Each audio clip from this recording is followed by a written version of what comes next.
Buenos días, pues vamos a empezar la sesión. Recordaros que la estamos grabando y que dejaremos después de la presentación de los ponentes, dejaremos un espacio para preguntas, pero durante el webinar podéis, si se os van ocurriendo preguntas, las podéis ir dejando en el chat y las responderemos al final. Pues nada, daros la bienvenida a todos, buenos días a todos y todas y bienvenidos a este nuevo webinar organizado por la Oficina de Transición Energética de Solartis. Soy Clara Santamaría, gerente de Solartis, que es el clúster de la energía solar y la sostenibilidad. En la sesión de hoy trataremos sobre cómo empezar a medir el impacto ambiental de los productos a través del análisis del ciclo de vida. ¿Qué diferencias existen entre un análisis del ciclo de vida y una declaración ambiental de producto? Y cómo estas herramientas se convierten en la base para afrontar el futuro pasaporte digital de producto. También analizaremos por qué impactará directamente la capacidad de empresas para vender, licitar y competir en Europa. Y de qué manera empezar a trabajarlo desde hoy puede convertirse en una ventaja competitiva y en una oportunidad de mejora. Al final de la sesión presentaremos unas ayudas disponibles para empresas en Cataluña, que se llaman los cupones de innovación verde d'acció, y que es una herramienta o una vía para facilitar el arranque de este tipo de proyectos y ayudar a las empresas a abordar la normativa de sostenibilidad con mayor preparación y apoyo. Para la realización de este webinar contamos con la participación de los ponentes Xavier Buñuel y Paz Miguel de la empresa Marguve, es una consultoría especializada en sostenibilidad. Pero antes de empezar, voy a presentaros brevemente qué es Solartis y cuál es la Oficina de Transición Energética que gestionamos. Solartis es una asociación empresarial, un clúster con más de 15 años de trayectoria, que representa empresas y entidades del sector de la cadena de valor de la energía solar y sectores complementarios. Forma parte de Secartes, que es un ecosistema empresarial formado por empresas de los ámbitos de la energía, la electrónica, las nuevas tecnologías y la iluminación. Como comentado, tenemos empresas y entidades de toda la cadena de valor del sector y nuestro objetivo es, a través de la colaboración y los proyectos de innovación, generar sinergias entre las empresas y generar valor para las empresas asociadas.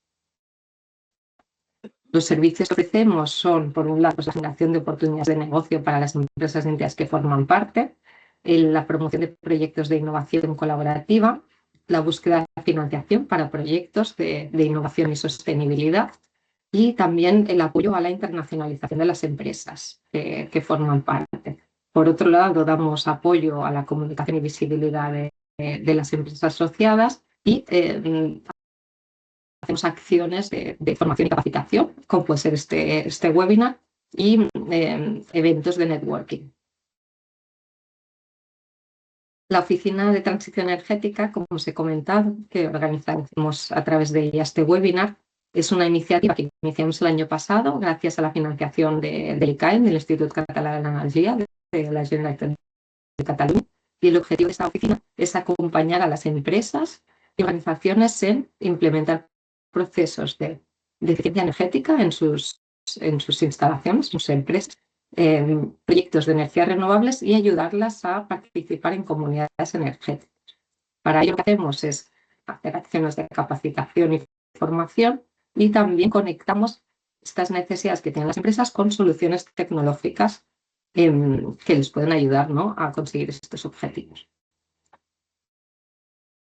Así que, bueno, sin más, si tenéis cualquier duda o os podemos apoyar en este proceso, podéis contactar con nosotros y os asesoraremos en el camino. Y así, paso la palabra a mis compañeros Xavier Buñuel y Paz Miguel de la consultoría Marguve, que son los que llevarán a cabo esta formación. Perfecto. Muchas gracias, Clara. Voy a compartiros la presentación.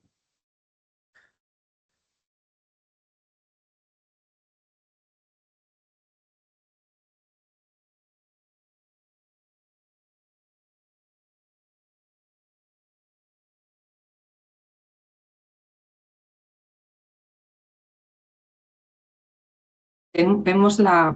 Ahora. Perfecto. ¿Sí? Vale, perfecto. Muy bien, pues muchas gracias, Clara, por la presentación. Y como bien has explicado, hoy os voy a hablar un poco sobre el análisis de ciclo de vida, ¿vale? Una aproximación a lo que es este tipo de métrica y cómo se podría transformar o dar pie luego a lo que sería la declaración ambiental de producto y en un futuro, aparte de los requisitos que se incluirían dentro del pasaporte digital de producto. Antes, pero de entrar en la parte más técnica, siempre, bueno, me gusta empezar este tipo de webinares explicando por qué vale la pena conocer los impactos ambientales, ya sea de mi producto o de mi organización, ¿no? ¿Por qué adentrarse en estos proyectos de métricas ambientales? Esto lo hago especialmente porque nos encontramos nosotros como consultoría que muchos clientes vienen intentando, bueno, asesorarse un poco sobre este tipo de proyectos o vienen con la intención de realizarlos, pero no tienen muy claro cuáles son las motivaciones. Han oído que la competencia lo puede estar haciendo, han oído algo de normativas, saben que se tiene que hacer o algún cliente lo pide, pero realmente detrás de estos proyectos hay beneficios muy tangibles que vale la pena que tengamos claros, ¿no? El primero sería el tema del posicionamiento. Sabemos que todo lo que tiene que ver con la sostenibilidad es un tema cada vez más relevante dentro de los grupos de interés de la cadena de valor. Esto probablemente nace porque el consumidor final cada vez está más preocupado por el ámbito de la sostenibilidad y determina su elección de cara a los productos que tiene a disposición, ¿no? Es decir, probablemente puede elegir productos que sean un poco más sostenibles o más transparentes, incluso aunque estos sean más caros, ¿no? Que la inversión sea mayor. Por eso es tan importante que productores de producto tengan en cuenta esto dentro de su diseño y de su cadena productiva. Además, si hay empresas que son proveedoras de grandes productores de producto que generan producto final, también, aunque sea de forma indirecta, se van a ver afectadas o influidas por este boom de la sostenibilidad, digamos, y les puede interesar a nivel de ventas, pues posicionarse como una de las empresas y de los productores manufactureros que tengan más en cuenta la sostenibilidad.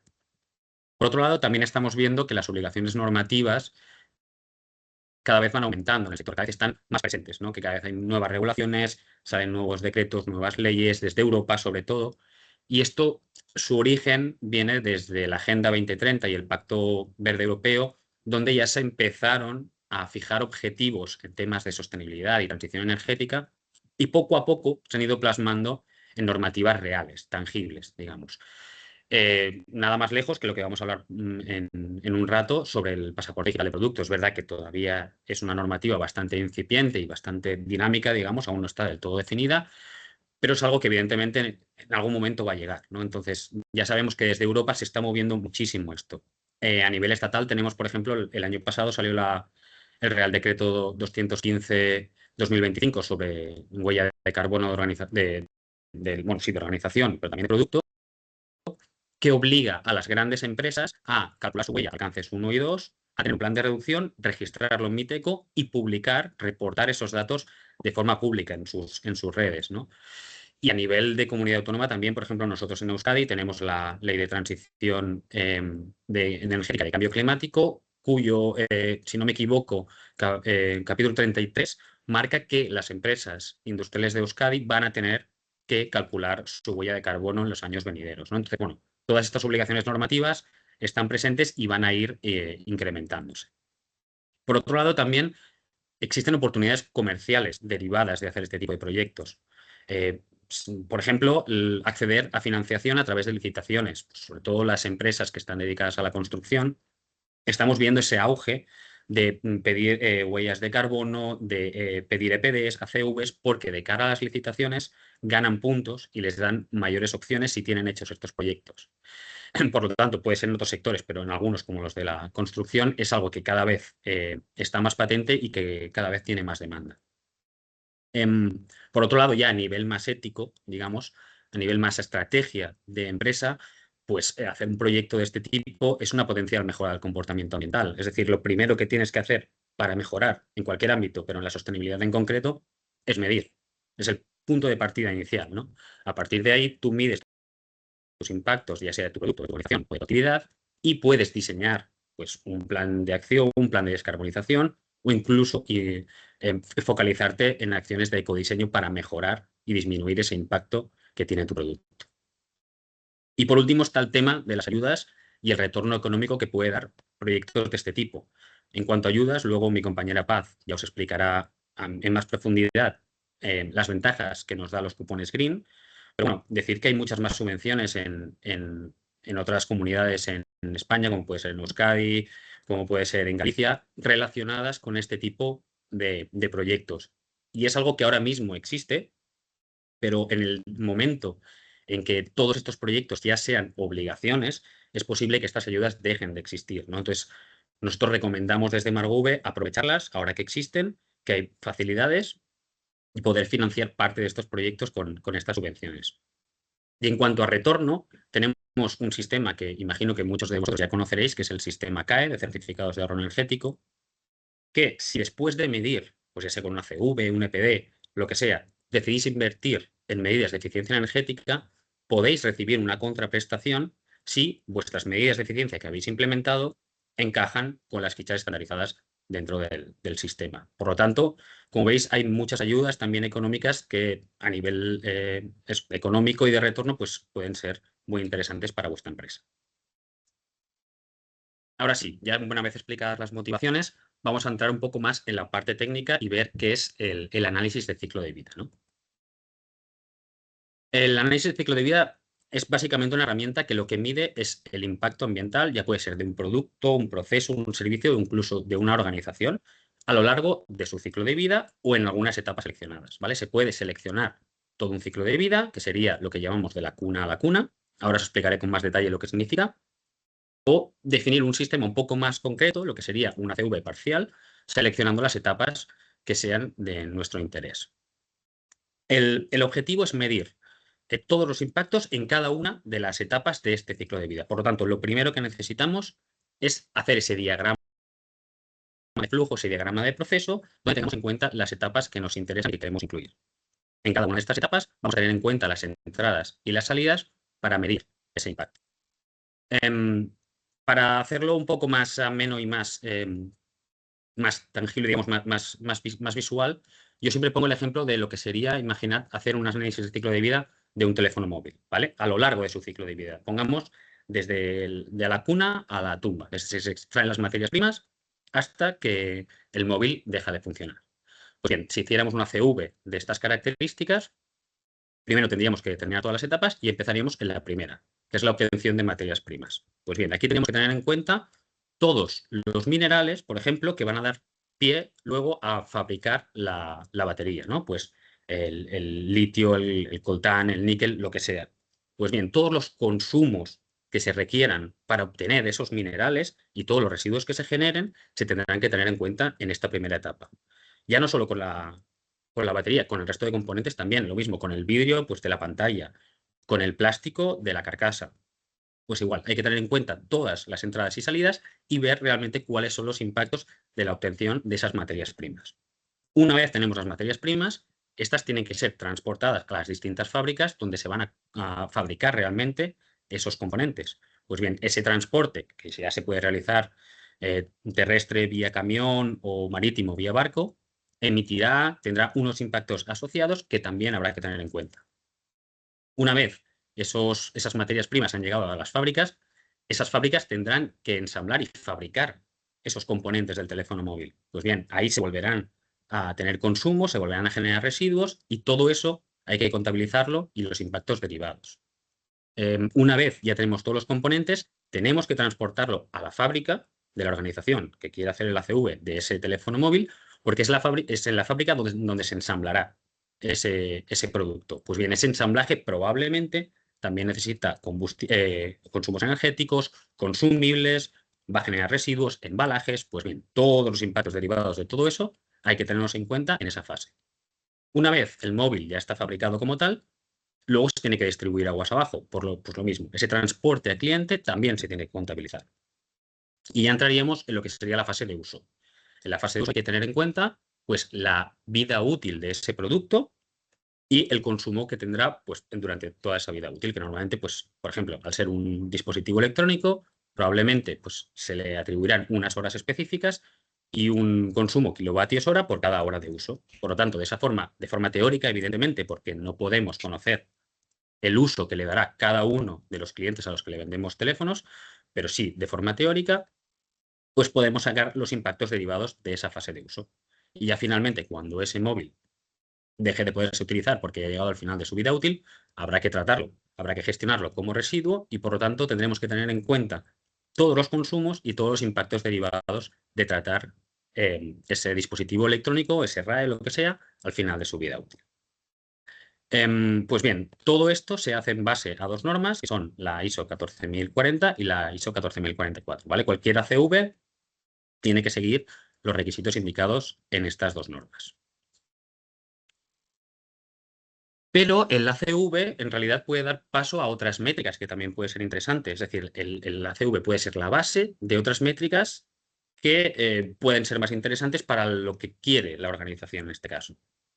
Lo podemos dividir en dos, a nivel de organización. Por ejemplo, si queremos hacer la huella ambiental de nuestra organización, necesitamos hacer un ACV. En este caso, aunque no fabriquemos un único producto o no fabriquemos producto, sí podríamos utilizar el diagrama de nuestro proceso productivo, ¿vale? Y de ahí podríamos hacer un ACV y calcular también todos los impactos por categorías y sacar nuestra huella ambiental de organización.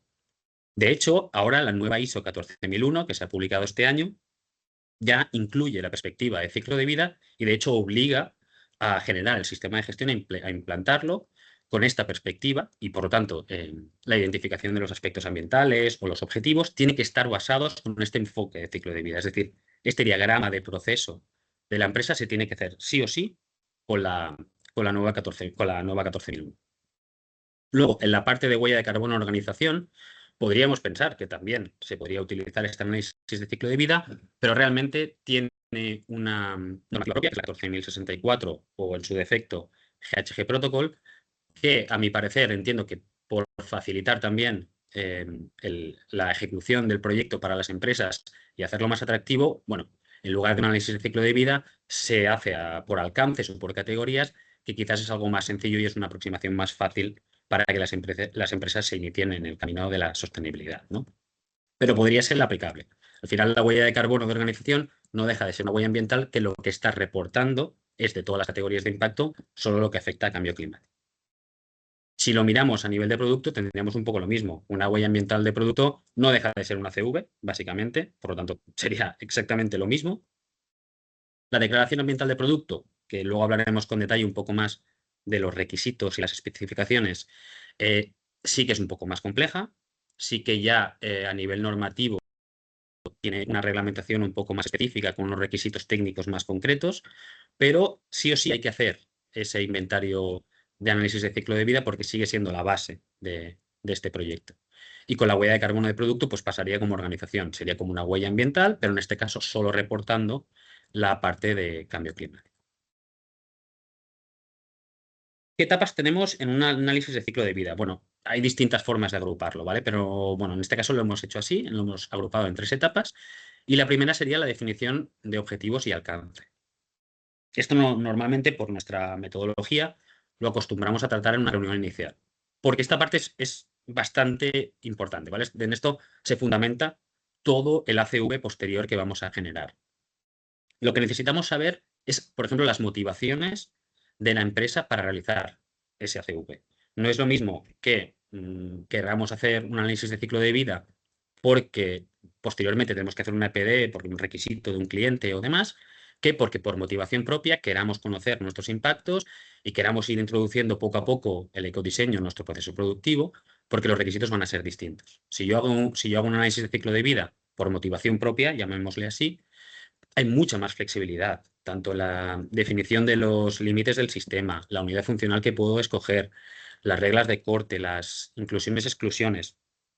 Eso puede depender un poco porque realmente la 14040 o la 14044 son bastante flexibles en este sentido. Sí que nos remiten a normativas que luego veremos cuando hablemos de las EPDs, pero sí que realmente existe esa flexibilidad, sobre todo porque tampoco tiene por qué ir verificado, entonces bueno, te da ese margen. En cambio, si luego ese análisis de ciclo de vida se va a tener que convertir en una EPD, vale la pena ya ir trabajando con la reglamentación relativa al producto que nos toque según marquen las categorías de producto, ¿vale?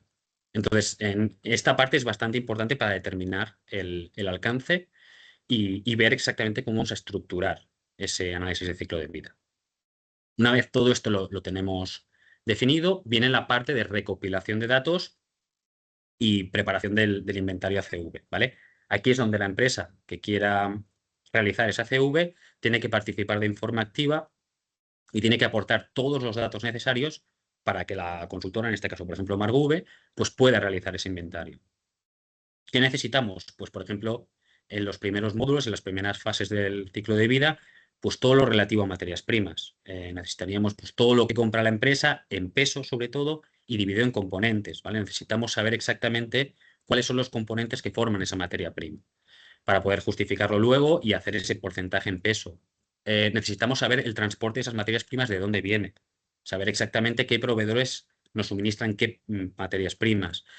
A nivel de consumos energéticos en fábrica, para ensamblar los productos, por ejemplo, saber pues, los consumos eléctricos, de otros combustibles fósiles, consumibles que se utilicen. Entonces, es en esta parte donde es la participación de la empresa es lo más importante, ¿vale? Y donde probablemente es la parte más farragosa y la que cuesta más de obtener. Una vez tenemos esto, ya podemos realizar el inventario, que el inventario del ACV es la base de todo lo demás. A partir de ahí, con softwares especializados de análisis de ciclo de vida, como puede ser SimaPro, que es con quien trabajamos nosotros, ya podemos modelar ese ACV y calcular y sacar unos resultados de impacto por categorías. Una vez ya tenemos esos impactos calculados, ya es cuando podemos hacer el informe ACV, esa evaluación de los resultados y esa interpretación de los resultados, que es donde detectaremos pues, en qué categorías del ciclo de vida nuestro producto, el producto que estamos calculando, tiene mayor impacto, en qué etapas, ya tanto las categorías como las etapas son importantes, para luego, de cara a futuro, intentar minimizar esos impactos, diseñar un plan de acción, un plan de ecodiseño para ir mejorando en nuestro comportamiento ambiental durante el proceso productivo, ¿vale? Para mí esta es la parte más importante, en realidad, es decir, medir es importante, está claro, reportar es importante, comunicar es importante, pero el objetivo final tiene que recaer siempre en intentar mejorar nuestro comportamiento ambiental. No basta solo con conocer nuestros impactos si luego detectamos dónde están los hotspots, pero no hacemos nada para disminuirlo, ¿vale? Por lo tanto, mi recomendación es que no se quede siempre aquí, sino que intentemos realmente hacer ese plan de ecodiseño y mejorar el proceso productivo de nuestro producto. Os he estado hablando de las categorías de impacto y para que veáis aquí, pues bueno, estas son las típicas, digamos, categorías de impacto que se suelen reportar, pero hay metodologías distintas y hay bastantes más categorías que se pueden reportar, ¿vale? Pero estas son las típicas. Ya digo, en función de la metodología puede cambiar, pero esto es lo más habitual. Entonces, como os hablaba antes, por ejemplo, cuando os hablaba de huella de carbono, lo que reportamos cuando hacemos un análisis de ciclo de vida de un producto y calculamos la huella de carbono sería únicamente la primera categoría de impacto, ¿vale? Que es la que tiene que ver con cambio climático. Pero como veis, hay muchísimas más. Cuando hacemos un ACV completo con una EPD, siempre reportaremos pues, todas las categorías que nos requiera, en este caso, pues la PCR, ¿vale? Pues ya puede ser agotamiento de la capa de ozono, toxicidad, partículas en suspensión, eutrofización, agotamiento de recursos. Como veis, es bastante, ¿vale? Entonces, es interesante porque también podemos visualizar en cuál de estas categorías impactamos más con nuestro proceso. No tiene que ser siempre cambio climático. Pues bien, para cerrar este bloque de ACV, ya hemos visto qué es lo que se tiene que tener en cuenta, cómo se mide, cuáles son las etapas, pero ¿por qué? ¿Qué es lo interesante, ¿no? ¿Para qué sirve realizar un proyecto de estas características? Pues primero es identificar los impactos por categorías y etapas, como os he ido diciendo. Esto es vital porque lo que va a hacer es permitir una toma de decisiones para optimizar luego consumos y materiales dentro de nuestro proceso productivo, que al final salimos ganando, ya no solo por una mejora de nuestro comportamiento medioambiental, sino porque podemos invertir en eficiencia energética. Y eso también es muy importante. Además, a nivel de productos, es el punto de partida para tomar decisiones basadas en el ecodiseño. Si nosotros hemos hecho este análisis y hemos detectado que la etapa donde más emitimos, por ejemplo, o donde más contaminamos el agua, da igual, la categoría que sea, es la de los consumos energéticos en nuestra fábrica, pues tal vez lo interesante o lo prioritario es que invirtamos en medidas de eficiencia energética para reducir esos consumos. Si es en la parte de materias primas, buscar alternativas a las materias que utilizamos para buscar algunas que sean más sostenibles y más respetuosas con el medio ambiente. Y después, importante también, una CV es la base para la obtención de certificaciones como podría ser la Declaración Ambiental de Producto, que ahora hablaremos, y también es la base porque aporta los datos necesarios para parte de los requisitos de lo que será el pasaporte digital de producto. Vale, una vez visto la ACV, vamos a hablar cómo podemos transformar esa ACV a una declaración ambiental de producto, ¿vale? ¿Cuál es la diferencia y dónde está esa complejidad o esos requisitos o eso que lo hace un poco más costoso? Primero, explicar que una DAP o una EPD en inglés lo que hace es proporcionar un perfil ambiental fiable, relevante, transparente, comparable y verificable, ¿vale? O sea, informamos, reportamos nuestros impactos ambientales igual que en una CV, pero en este caso añadimos un plus de transparencia, comparabilidad y que es verificable por una entidad externa, ¿no?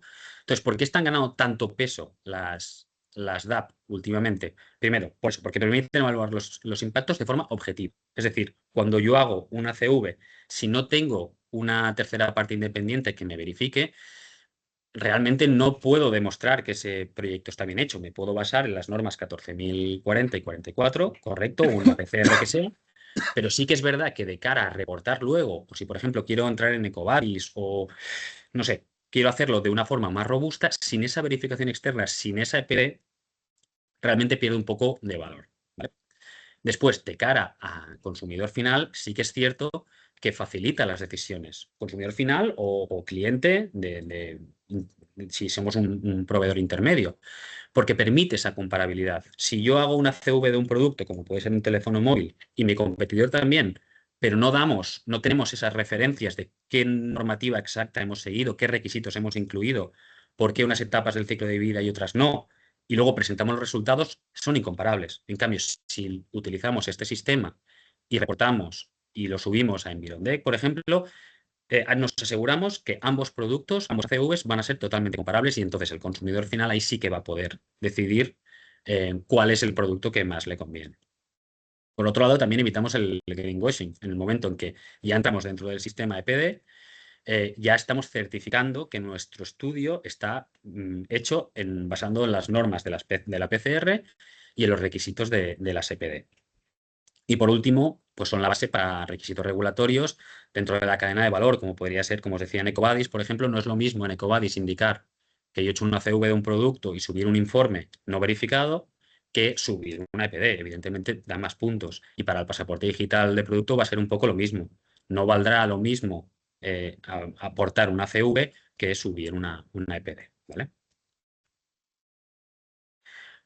Un poco para que entendáis la escalabilidad de los requisitos de una DAP respecto a una CV, os he puesto aquí la pirámide de reglamentación que sigue una DAP, ¿vale? Como veis, la 14.040 o la 14.044 pues están bastante en la base, ¿vale? Son normas que sí que se siguen, evidentemente, pero están bastante en la base. Y si vamos más a la cúspide, vemos que tenemos dos normas o dos escalafones que son la PCR y la CPCR.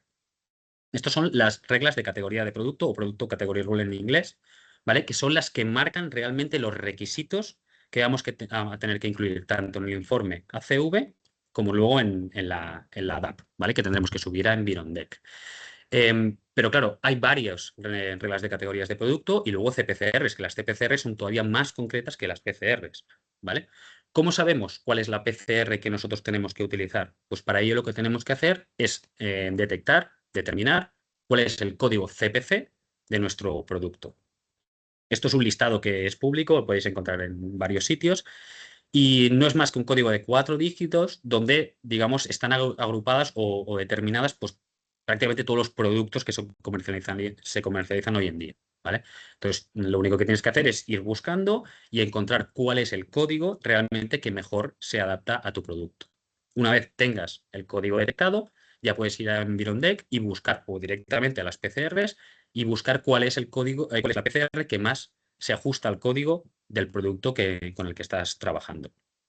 Y una vez la tengas, ver si existe una CPCR que todavía sea más concreta y a partir de ahí ya puedes empezar a estructurar todo lo que sería tanto el análisis de ciclo de vida como los informes posteriores que se deberán presentar, ¿vale?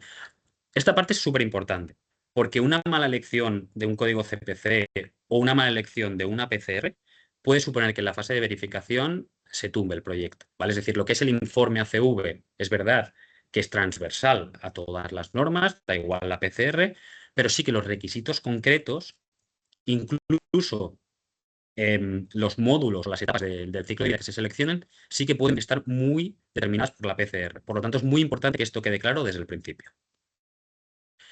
Y bueno, para un poco, para que acabéis de ver, tampoco sin entrar mucho en materia, pero un poco las diferencias y los requisitos extra que podría tener una APD, os he puesto aquí un listado, ¿vale? Sería un contenido de una APD en general que, insisto, varían según la PCR de aplicación del producto. Por un lado tendríamos que la descripción del producto sí que es común en todas las EPDs, pero las especificaciones técnicas sí pueden variar. Por ejemplo, ahora desde Margug estamos trabajando en una EPD de mezclas asfálticas, ¿vale? De mezclas bituminosas, que tiene su propia CPCR, concreta, que salió en 2024. Pues bien, dentro de esa CPCR hay especificaciones técnicas tales como el volumen de aire contenido por las mezclas, en función de su densidad. Claro, es algo muy concreto que probablemente la PCR de productos de construcción, bueno, de hecho, no lo pide, porque es algo muy concreto de esta tipología de producto, ¿vale? Pues entonces, este tipo de cosas la podemos encontrar dentro de las PCRs o las CPCRs. Luego, la unidad funcional o la unidad declarada. Como os decía antes, si hacemos una CV, pues simplemente pues podemos tener más esa flexibilidad, pero luego, según la CPCR, la unidad funcional declarada puede ser muy específica, ¿vale? Entonces, es muy importante saber en qué se basa todo el estudio que hacemos y todos los resultados, cómo se presentan en base a esa unidad. Luego, como ya os he comentado, los límites y los límites del sistema y los módulos dentro del ciclo de vida, ¿vale? Esto es súper importante. Hay PCRs que te pueden permitir obviar el módulo o la fase de uso, por ejemplo, de un producto, y otras que te obliguen, o otras que te permitan excluir la parte de gestión del residuo, podría ser. Pero si hay algunas obligatorias, esas se tienen que incluir sí o sí. Luego también las PCR pueden afectar a los indicadores ambientales que hay que reportar, las categorías de impacto que hemos visto antes, y luego puede haber información técnica adicional en función de los requisitos de cada una. Y ya para acabar, comentaros que hay distintos tipos de EPD, ¿vale? La principal y más sencilla pues sería la EPD específica de un producto, es decir, yo tengo muy claro que fabrico un producto en una línea concreta, en un modelo concreto y quiero hacer la EPD de eso. Pues no hay ningún problema. No tienes que argumentar, justificar nada. Pero ¿qué pasa si dentro de mi proceso productivo tengo una serie de productos que digamos que están dentro de la misma serie o del mismo modelo, pero son ligeramente distintos? Claro, tengo que hacer una EPD para cada uno de ellos. Pues no tienes por qué. Puedes hacer una EPD de familia, que se dice. Entonces, lo que hay que hacer es un promedio ponderado de todos los impactos de esos productos que se quieren incluir dentro de ese modelo o de esa serie y justificar que esos impactos no varíen entre sí más del X% que te marque la PCR. En el caso que sí que haya una diferencia de impacto superior al límite, al cutoff que te marca la PCR, pues lo que hay que hacer es también reportar los impactos por cada uno de los productos que has incluido dentro de la familia.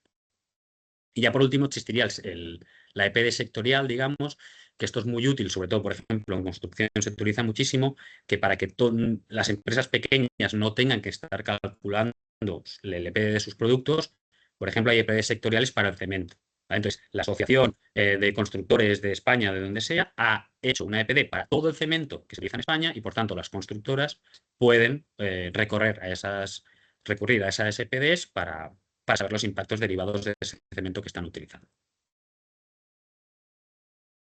Y ahora pasaremos un poco a la parte del pasaporte digital de producto, que como os he ido explicando antes, es algo bastante cambiante, bastante dinámico y es una normativa que, bueno, todavía no está acabado de definir, pero sí que está dando pasos importantes y que eventualmente va a llegar y hay que estar preparados, ¿vale?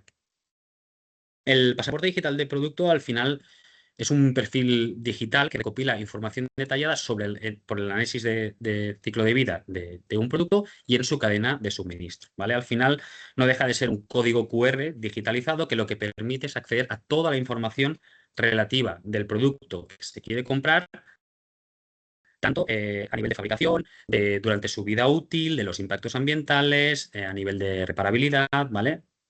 Sí, digamos que es como una información completa de todo lo que abarcaría la fabricación y uso de un producto, ¿vale? Y se va adaptando a las transformaciones que vaya sufriendo a lo largo de su ciclo de vida.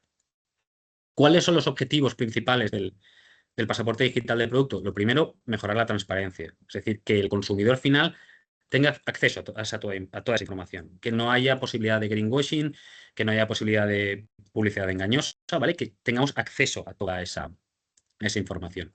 La trazabilidad de los materiales, también muy importante, saber el origen de todos los materiales que componen ese producto que estamos comprando, conocer los impactos ambientales a lo largo de su ciclo de vida, que esto es lo que más nos interesaría a nosotros y que está muy vinculado a estos proyectos que hablamos de análisis de ciclo de vida. Facilitar todos los datos relativos al producto, sobre todo también en la fase de uso, pues, ver la vida útil que se le espera, los consumos y demás, ¿vale?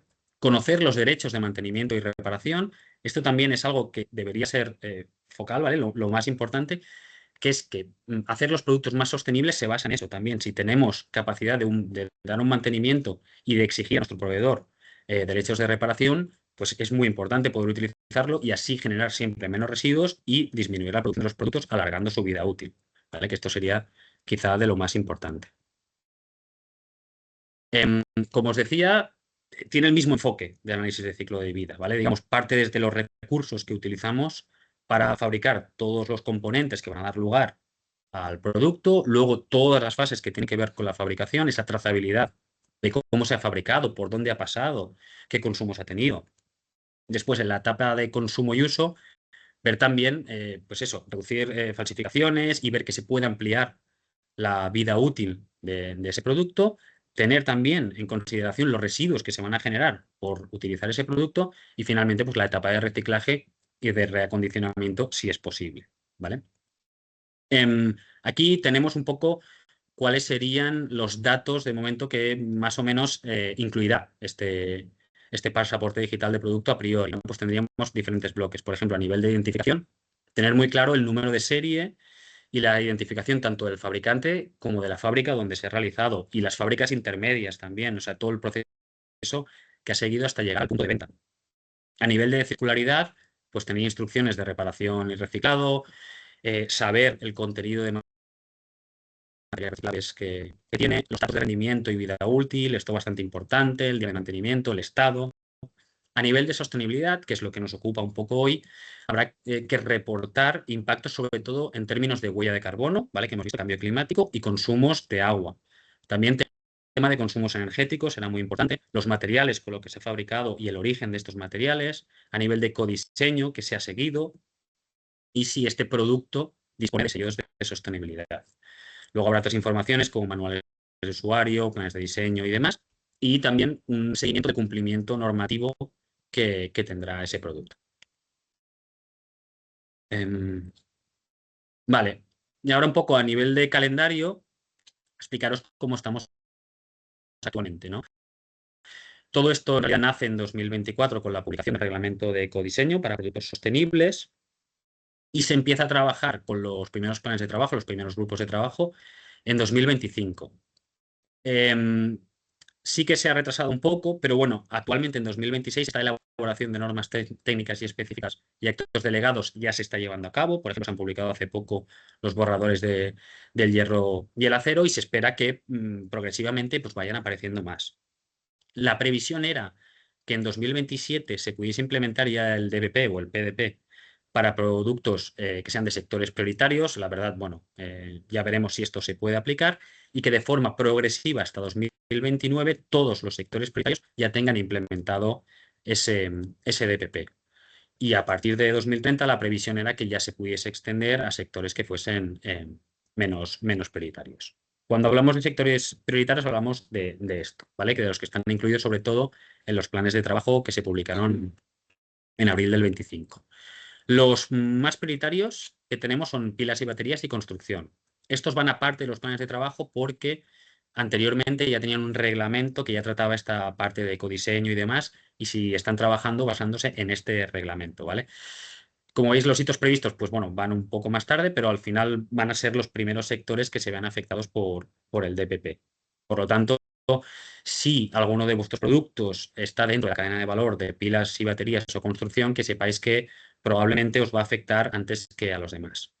Seguidamente van a venir los productos derivados del hierro y el acero, los electrónicos, el textil y los neumáticos. Y ya posteriormente pues estaremos hablando de muebles, aluminio y posteriormente colchones, ¿vale? Un poco, esto ya os digo, es cambiante y las fechas pues no están determinadas, pero bueno, la priorización es esta y que sepáis que con todo lo que se ha invertido ya en tanto trabajo y demás desde la Unión Europea, pues evidentemente esto va a acabar llegando.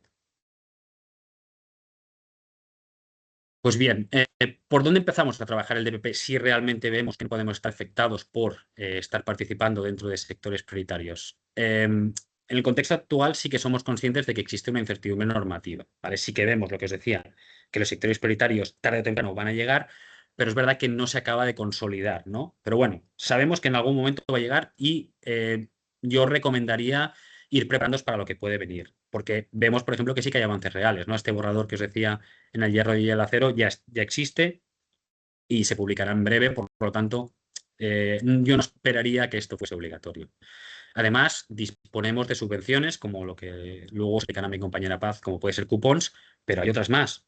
Esto hay que tenerlo muy en cuenta porque cuando el DBP sea obligatorio, como pasa con otros aspectos como la ISO 14001 y demás, estas ayudas dejan de existir porque ya se da por hecho que las empresas han tenido margen para prepararse. Por lo tanto, hay que aprovechar estas ayudas antes de que dejen de existir. Mi recomendación, primer paso, si no sabéis qué hacer, realizar una CV del producto que os interese, ¿vale? Como inicio.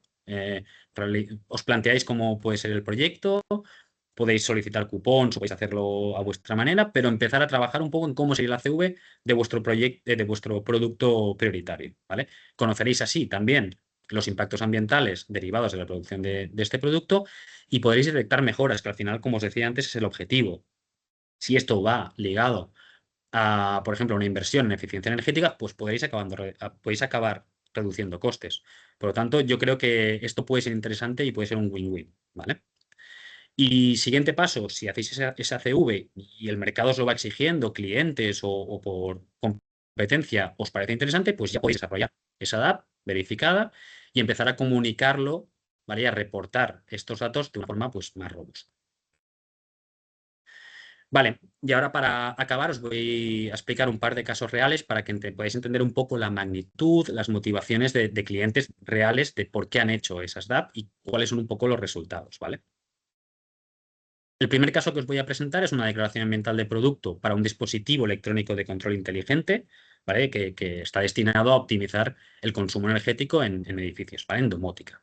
El cliente en este caso se decidió a realizar la DAP de su producto porque ya comunica de forma transparente el desempeño ambiental del producto. Es decir, es una empresa que tiene interés en comunicar y en ser transparente en los productos que ya vende. Además, ya dispondría de datos objetivos que lo que servirá es para reforzar esos mensajes comerciales. Si ellos ya están vendiendo una herramienta que lo que hace es optimizar energía, que menos que pues, realizar una EPD y ser transparente y comunicar esos impactos ambientales de la fabricación de esos productos. Y además, eso le puede reforzar a nivel de funcionamiento dentro de su sector, ¿no? Ya que está trabajando con el sector del ahorro energético, pues el tener una DAP le va a posicionar mejor que otros competidores que no lo tengan. En este caso, para este tipo de producto, la reglamentación, como siempre, sí que serían en la pirámide que os enseñaba antes, pues digamos todas las bases, hasta los GPI, que son las instrucciones generales, pero en este caso, para los productos electrónicos ya existe una PCR concreta, ¿vale? Pero es que además, para este tipo de productos, para Electrical Switchgear and Control Gear Solutions, existe una CPCR todavía más concreta que por las normativas y por la reglamentación de las EPDs, pues tuvimos que aplicar y seguir esos requisitos. En este caso, el proyecto se realizó con una subvención de aquí de Euskadi que financiaba el 60% de la inversión y se realizó en un periodo aproximadamente de unos 8 o 10 meses. Aquí os he puesto un poco lo que sería pues, ese ciclo de vida, ¿vale? Esas etapas que se tuvieron en cuenta según marcaba la CPCR y a la derecha un poco los datos que le pedimos a la empresa para poder realizar el inventario ACV. En el primer módulo, que sería todo lo relativo a la obtención de materias primas, lo que necesitamos son las fichas técnicas de los equipos y los BOMs, los Bill of Materials, ¿vale? Esto es clave. ¿Por qué? Porque ahí tenemos desglosado todos los componentes que conforman el producto objeto del ACV o de la EPD con sus pesos, ¿vale? Y los materiales que lo conforman. Esto es clave. Esto es la base para poder realizar luego todo el análisis del ciclo de vida. Para la parte de transporte, lo que necesitábamos era el origen de estos componentes, de sus proveedores, y cómo transportaban estos proveedores los componentes hasta la fábrica donde se ensamblaba el producto. Dentro de la fábrica le pedimos al cliente que nos aportara los consumos energéticos y los consumibles que necesitaba pues, para fabricar el producto. Posteriormente, una vez estaba ensamblado ya el dispositivo, el transporte y distribución al cliente, obviamente. En este caso, para equipos electrónicos también existe una fase de instalación y aquí necesitamos saber si existen consumos energéticos y consumibles para cuando el técnico llega a cada una de las casas pueda instalar el equipo, ¿no? Dentro del sistema. Después, en la fase de uso necesitamos saber los consumos energéticos en uso y mantenimiento del dispositivo y ya por último toda la fase relativa a cuando este equipo deja de funcionar, pues cómo se tiene que tratar su residuo y qué parte se tiene que reciclar y qué parte puede ir a vertedero. En la tabla de la derecha veis los resultados que obtuvimos. Ahora a nivel numérico así es bastante complicado de ver, pero sí que veis que para cada categoría de impacto tenemos una serie de resultados que están divididos según las etapas del ciclo de vida. Esto lo que nos permite es detectar estos hotspots que os decía antes y ver realmente pues, qué etapas son, digamos, más impactantes sobre cada una de las categorías que tenemos de impacto. Nosotros, dentro del proyecto, lo que realizamos es todo el informe ACV e informe PD, digamos, todo lo que es el proyecto. También acompañamos durante la verificación y en el registro de EnvironDeck, ¿vale? Nosotros desde MarGube realizamos, digamos, un asesoramiento un poco integral para que pues, el cliente no tenga que preocuparse de todas las partes más administrativas también. Además, en el caso de realizar un proyecto de estas características por una subvención, pues también justificamos la subvención y presentamos los entregables que sean. El segundo caso, para que veáis un poco una tipología distinta, no voy a entrar ya en la parte de resultados, pero sí para que veáis un poco un cambio de sector y de motivación, sería una DAP en sistemas de particiones interiores y soluciones constructivas para oficinas, que son mamparas, básicamente, ¿vale? Es una empresa que fabrica mamparas. En este caso, como está dentro del sector de la construcción, el cliente decidió hacer una DAP porque se lo exigían dentro del sector, digamos, del sector, y veían que otras empresas ya estaban realizando también DAPs y a nivel de posicionamiento también era muy interesante. Y también era interesante para el tema de licitaciones públicas que os comentaba anteriormente, pues conseguir más puntos y poder llevarse esas licitaciones. En este caso, a nivel de reglamentación, lo que vimos es que hay una PCR específica para productos de la construcción, pero en este caso no había una CPCR para este caso de mamparas. El proyecto también se hizo con una subvención que en este caso financiaba el 50% y también los periodos suelen andar entre los 8, 10, 12 meses. Y nada, doy paso a mi compañera Paz para que se explique un poco cómo funciona el programa de ayudas de cupones de AxioGrid. Pues gracias, Xavi. Buenas tardes a todos y a todas. Nada, yo os voy a contar cómo funciona. Bueno, mi compañero Xavi os ha explicado ya un poco pues, toda la parte del proyecto técnico. Dos casos con diferentes motivaciones de diferentes clientes que al final llegan un poco a nosotros de pues tengo necesidades porque me lo ha pedido cliente, tengo necesidad porque creo que mi producto lo necesita, ¿no? O sea, diferentes motivaciones. Y ahora lo que os voy a contar yo es cómo financiar este tipo de proyectos, ¿no?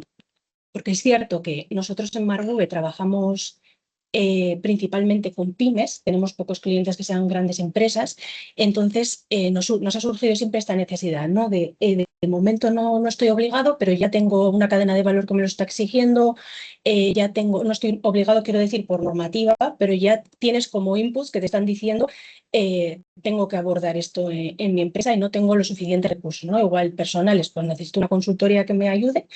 Y económicos, pues vamos a ver si hay algún tipo de subvención o ayuda que me ayude a abordar este tipo de proyectos.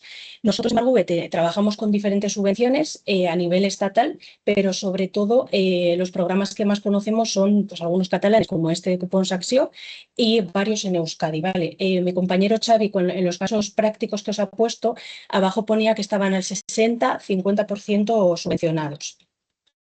¿Qué es lo bueno de lo que os voy a contar ahora? Que esta subvención tiene la característica de que llega a cubrir el 100% del proyecto.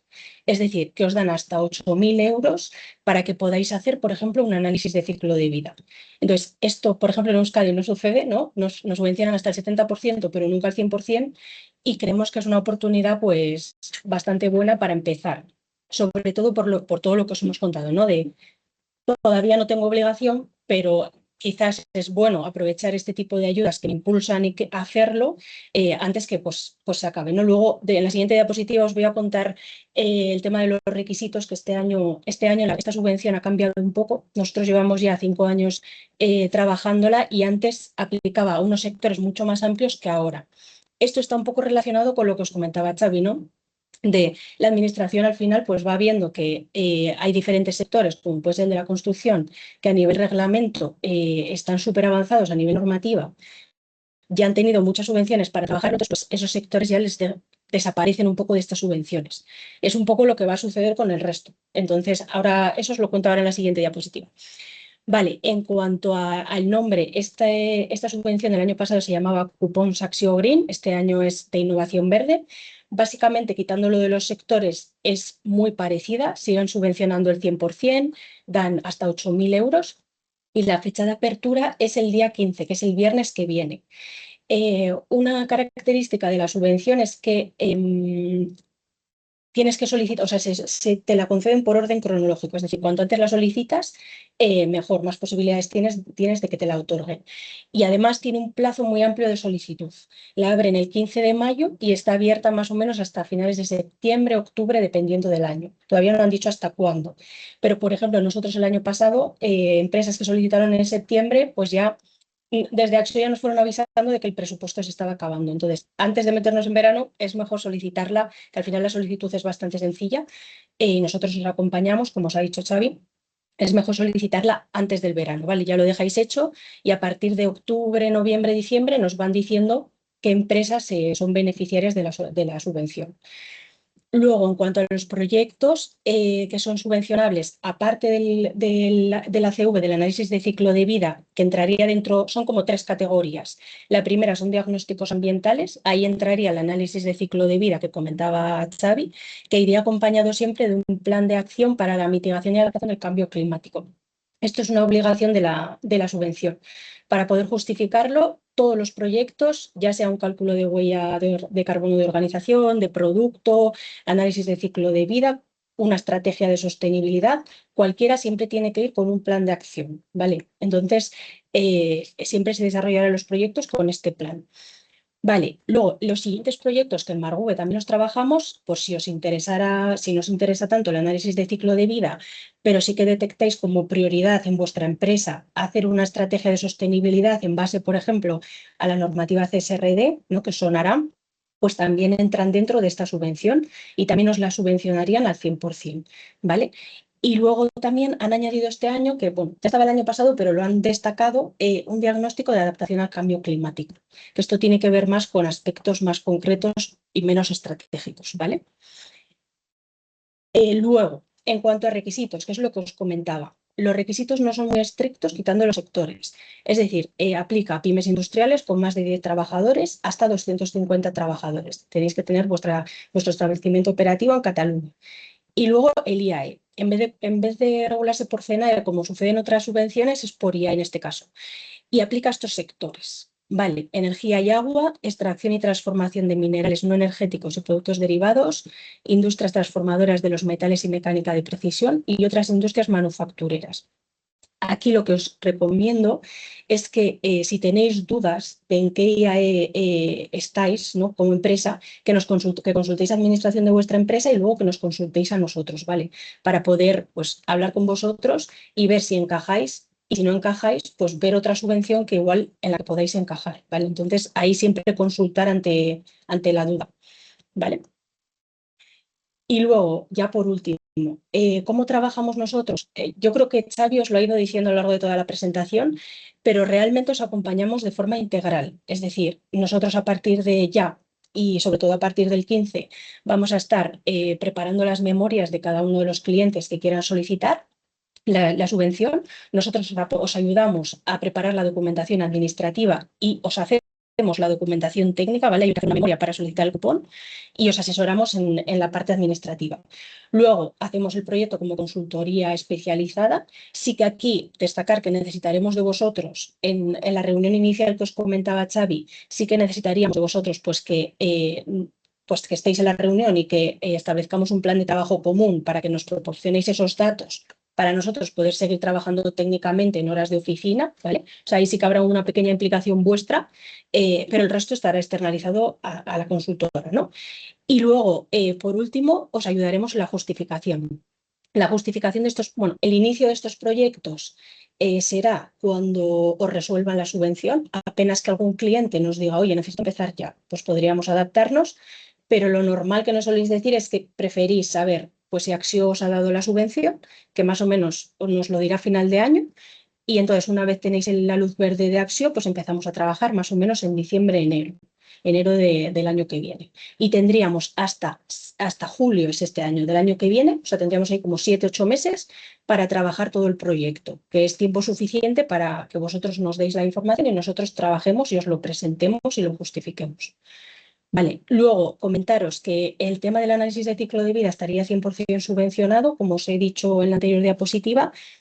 Si alguno de vosotros tiene requisito de cliente, de proveedor, de lo que sea, para hacer necesitáis hacer una declaración ambiental de producto, el importe no estaría 100% financiado del proyecto, ¿vale? Subiría un poco porque en esa declaración, además de todo lo que os ha comentado Xavi, os haríamos el informe de la declaración, os acompañaríamos en la verificación por parte de un tercero y os ayudaríamos a hacer el registro en Environdec, ¿vale? Que esto es obligatorio para que quede registrada, sea pública, etcétera, la declaración ambiental de producto. Y nada, sí, deciros también que, bueno, que estamos ofreciendo reuniones para comentar casos concretos, porque es cierto que aquí os hemos contado un poco todo lo que hacemos y todos los proyectos, pero es verdad que igual alguno de vosotros tiene dudas sobre qué proyecto es mejor según su punto, ¿no? Porque algunos de vosotros tendréis la ISO 14000, otros solo tendréis huella de carbono de organización, entonces es un poco vuestro caso concreto y vuestro sector, vuestras necesidades, para poder asesoraros en qué proyecto sería mejor, ¿vale? Entonces nada, si alguno de vosotros quiere, pues puede hablar con Clara, con Solartis o con Comercial, ahí tenemos un contacto, nos podéis llamar y agendamos una reunión cortita para ver cuáles son vuestras necesidades. Y nada, termino agradeciendo a Solartis y Secartis por darnos este espacio y muchas gracias. Gracias, Paz. Muchas gracias, Xavier. Realmente muy interesante, muy claro. Estamos un poquito justos de tiempo, nos queda poco, pero si tenéis alguna pregunta o duda, podemos responderla sin problema. Si hay alguna pregunta o duda, creo que lo habéis dejado todo muy claro.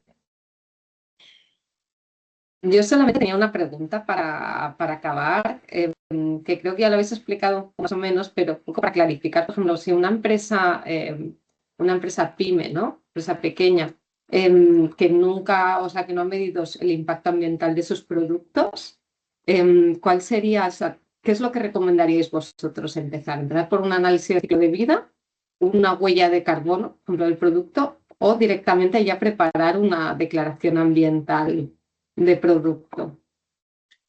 A ver, O sea, ¿cuál sería la recomendación por vuestra parte? Teniendo producto, yo sí que tiraría siempre por una CV. Luego lo puedes adaptar y reportar solo lo que es huella de carbono si te interesa de producto, pero análisis de ciclo de vida yo sí que lo haría. Creo que tiene mucho más sentido para empresas manufactureras, para otras no. Por ejemplo, si tienes una empresa de servicios o demás, evidentemente pues una huella de carbono en organización tiene más sentido.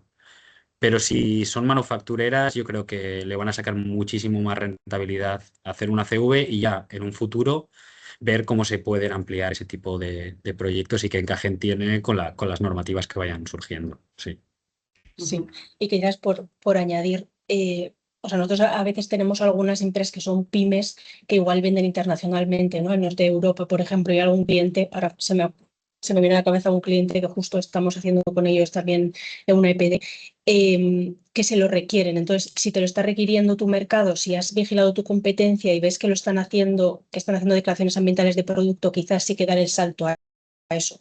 Pero si todavía no estás en ese punto, pero sí que quieres medir tus impactos ambientales, conocer bien tu proceso productivo, identificar qué puntos de mejora tiene, ¿no? Que al final eso a veces se traduce directamente en ahorro también económico. Entonces, sí que igual sería mejor que hagan una ACV y que esa ACV luego se puede transformar en una declaración ambiental de producto. Y ahora está 100% subvencionado. Entonces, yo creo que es como la oportunidad de hacer ACV primero, si no te lo requieren desde fuera, y luego ya, si lo necesitas, pues lanzarte a una declaración. Perfecto, y que sería, de hecho, como el primer paso también, sí, para irte preparando para el pasaporte digital de producto, aunque vayamos viendo que no se acaba de concretar y se va alargando, es algo que va a llegar, como habéis comentado, entonces es importante prepararse desde ya.